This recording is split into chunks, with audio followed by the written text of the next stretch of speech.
د نور الجهاد سب سټیشن څخه د هرات ولایت د انجیل ولسوالۍ د شیدایي سیمې ته د ډبل سرکټ لاین د غځولو پروژې پیل.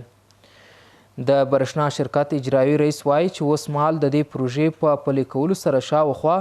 15,000 کورنۍ د برښنا څخه ګټه پورته کوي. نن موږ او تاسو چې په کومه غونډه کې قرار لرو له دغه نور الجهاد سب سټیشن څخه یو ډبل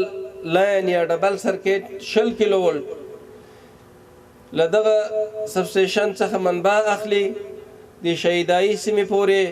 او داسې د انجیل د ولسوالۍ شرقي سیمې د ګذرې د ولسوالۍ بعد شرقي سیمې د هرات ولایت د شپږمې اتمې او 15مې ناحیې بعضې سیمو ته به تقریبا له 22,000 څخه ونیسه تر 15,000 مشترکینو ته برېښنا ورکول کیږي. د برښنا شرکت اجرایي عمومي رئیس په هرات ولایت کې د برښنا د تولید د لویو پروژو په جوړولو کې د اسلامي امارت د ژمنو او هڅو په اړه هم خبرې وکړې او ټینګار یې وکړ چې د دې پروژو په کارولو سره به سلګونه میګاواټه برښنا تولید سي او په هرات کې به د برښنا د کمښت ستونزه حل سي.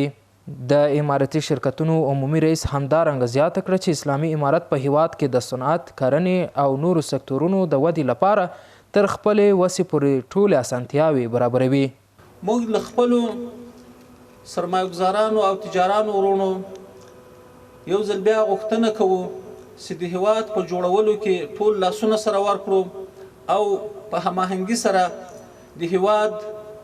اقتصادي رشد ته وده ورکړو او په دې برخه کې ان شاء الله العزیز موږ دوی ته پوره ډاډ ورکوو چې زموږ په توان او وس کې هغه ټولې اسانتیاوې به دوی ته رامنځته کوو او وګه په وګه به ان شاء الله العزیز مخته ځو. دا فرهنګ باید عام کړو چې همدې نعمت نه سالمه استفاده وکړو،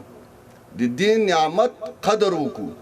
او دا نعمت یوازې تر ځان پورې محدود نه کړو. د دې کوشش هر فرد وکړو چې دا نعمت چې الله پاک موږ ته راکړی ده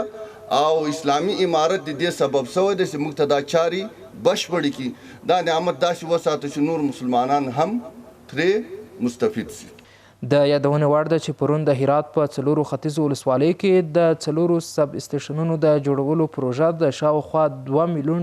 په لګښت پرانیستل شوه.